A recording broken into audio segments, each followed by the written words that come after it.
மெல்லிசை மன்னர் எம்.எஸ். விஸ்வநாதன் இசையில் கவியரசர் கண்ணதாசன் பாடல் எழுதுவதை பார்ப்பதே ஒரு சுகமான அனுபவம் என்று பார்த்தவர்கள் பலரும் பல நேரங்களில் சொல்லியிருக்கிறார்கள். எம்.எஸ். விஸ்வநாதனுக்கு இடுப்பை தொட்டால் கூச்சம் என்று அறிந்து கொண்டு கவிஞர் கண்ணதாசன் தொடர்ச்சியாக எம்.எஸ். விஸ்வநாதனின் இடுப்பை தொடுவதற்காக துரத்துவாராம். அதற்காக எம்.எஸ். விஸ்வநாதன் அவர்கள் அலறி அடித்துக் கொண்டு ஓடுவாராம்.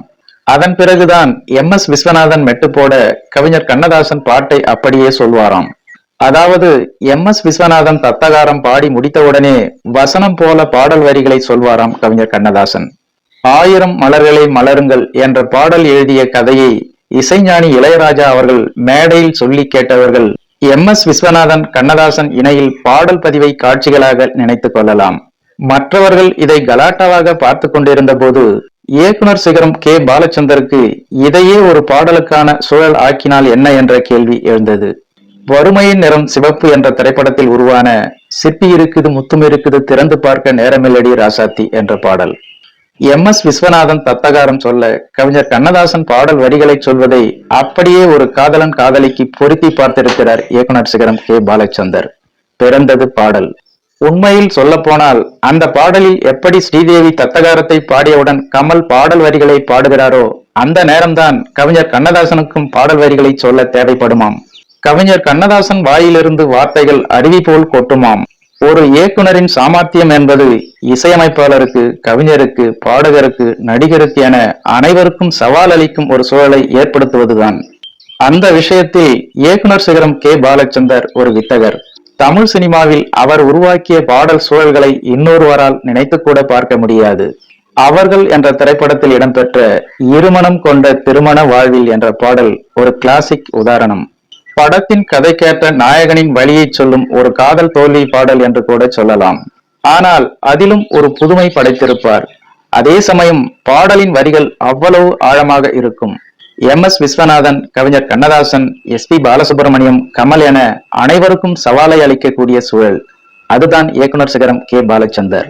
இசைஞானி இளையராஜாவுடன் சேர்ந்த முதல் படத்தில் இளையராஜாவுக்கு செக் வைத்தார் இயக்குனர் கே. பாலச்சந்தர்.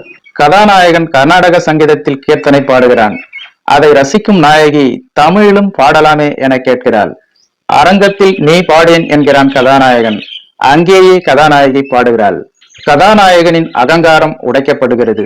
பாடறியேன் படிப்பறியேன் என நாட்டுப்புற பாடலாக ஆரம்பித்து கதாநாயகியின் உள்ள கிடக்கையை பாடல் வரிகளாக்கி தங்கமே நீயும் தமிழ் பாட்டும் பாடு என்று கோரிக்கை வைத்து நாட்டுப்புற பாட்டும் மட்டுமல்ல எனக்கு ஸ்வரம் பாடவும் தெரியும் என்று கதாநாயகனின் சவாலை ஜெயித்து இறுதியில் மறிமறி நின்னே என கீர்த்தனையில் முடித்திருப்பார். இயக்குனர் கே. பாலச்சந்தர் என்னும் மாமேதை இல்லாமல் இப்படி ஒரு பாடல் நமக்கு கிடைத்திருக்குமா? இப்படி ஒரு சூழலை கேட்ட மாத்திரத்தில் இளையராஜா துள்ளி குதித்திருப்பார். இயக்குனர் சிகரம் கே. பாலச்சந்தர் கொடுத்த சவாலில் இசைஞானி இளையராஜா ஜெயித்தும் காட்டியிருப்பார்.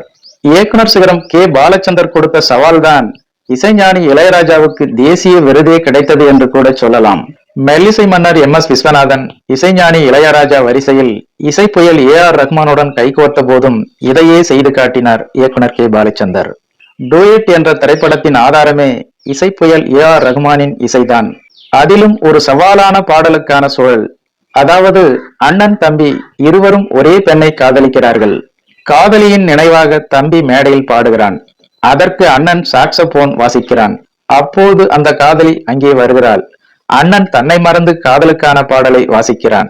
பிறகு தன்னிலை அறிந்து சூழலை உணர்ந்து திரும்பவும் பாடலுக்குள் வருகிறான். இசை புயல் ஏ.ஆர். ரஹ்மான் டிஸ்டிங்ஷனில் பாஸ் ஆன பாடல் இது. என் காதலே என் காதலே. எஸ்.பி. பாலசுப்ரமணியத்தின் உருக வைக்கும் குரல் ஒரு பக்கம் என்றால் பிரபுவின் நடிப்பு இன்னொரு பக்கம். காதலியை கண்ட உற்சாகத்தில் அஞ்சலி அஞ்சலி பாடலை வாசித்த பிறகு மெல்ல தன்னிலை உணர்வதை அட்டகாசமாக நடித்திருப்பார் பிரபு. என் பாடலுக்கு சிறப்பாக வாயசைத்து நடிப்பது பிரபுதான் என்று ஒரு மேடையில் எஸ்.பி. பாலசுப்ரமணியமே பாராட்டியிருப்பார். இந்த இடத்தில் சாக்ஸபோனுக்கும் சேர்த்து நடித்திருப்பார் பிரபு. இது போன்ற ஒரு காட்சியை இன்று உருவாக்க முடியுமா? வாய்ப்பே இல்லை. இயக்குனர் சிகரம் கே. பாலச்சந்தர் அவர்களின் திரைப்படங்களில் இடம்பெற்ற பாடல் சூழல்களை பற்றி ஒரு ஆராய்ச்சியே செய்யலாம். அவ்வளவு செய்திருப்பார் இயக்குனர் சிகரம் கே. பாலச்சந்தர் அவர்கள் என்பது குறிப்பிடத்தக்கது.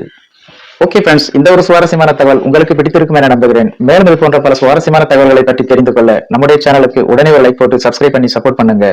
நன்றி, வணக்கம்.